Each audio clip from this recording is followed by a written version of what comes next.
Halo anak-anak yang ada di kelas 9. Pada saat ini kita akan membahas tentang nilai-nilai Pancasila sesuai dengan perkembangan zaman.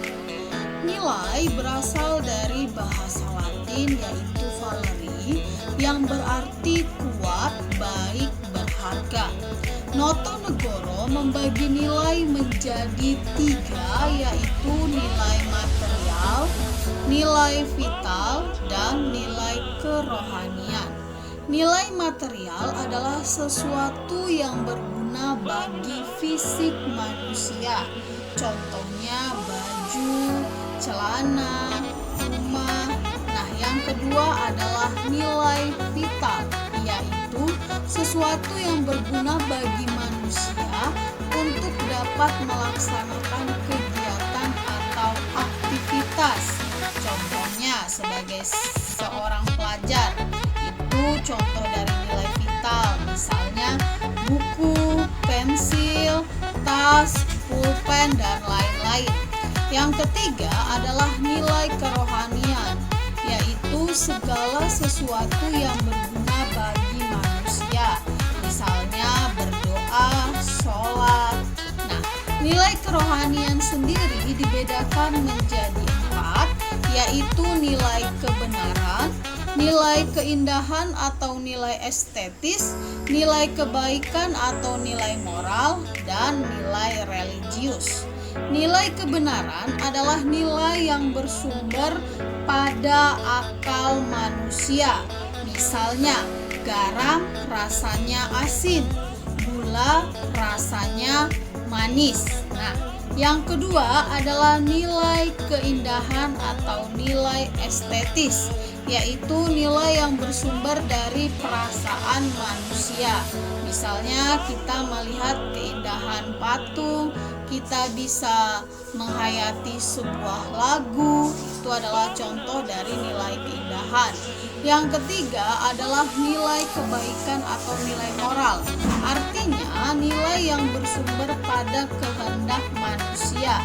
Misalnya norma di dalam masyarakat atau mengikuti adat istiadat tertentu.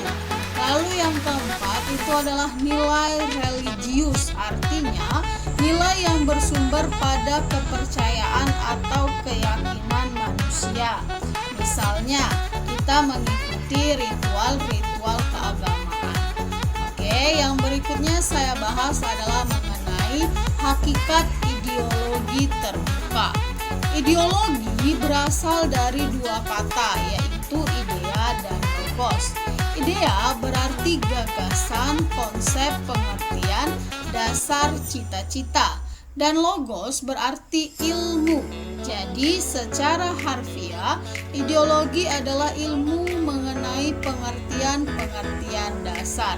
Fungsi ideologi itu sendiri ada 3. Yang pertama menjadi pedoman untuk berpikir, melangkah, dan bertindak.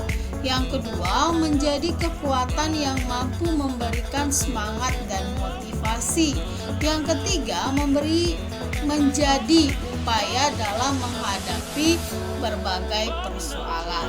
Nah, di sini saya menampilkan perbedaan antara ideologi dan ideologi terbuka dan ideologi tertutup. Oke, silahkan kamu baca sendiri ya, Nak.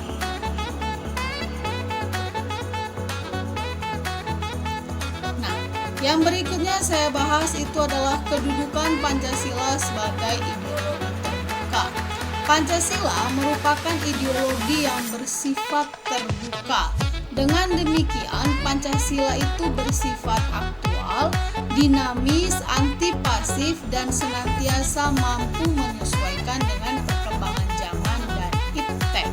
Nilai-nilai yang terkandung dalam Pancasila sebagai ideologi terbuka adalah nilai dasar, nilai instrumental, dan nilai praksis.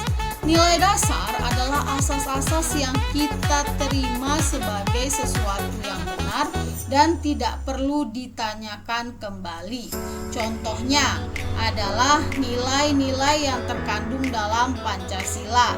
nilai ketuhanan, nilai kemanusiaan, nilai persatuan, nilai kerakyatan, dan nilai keadilan. Nah, jadi itu adalah sesuatu yang benar dan tidak perlu kita tanyakan lagi.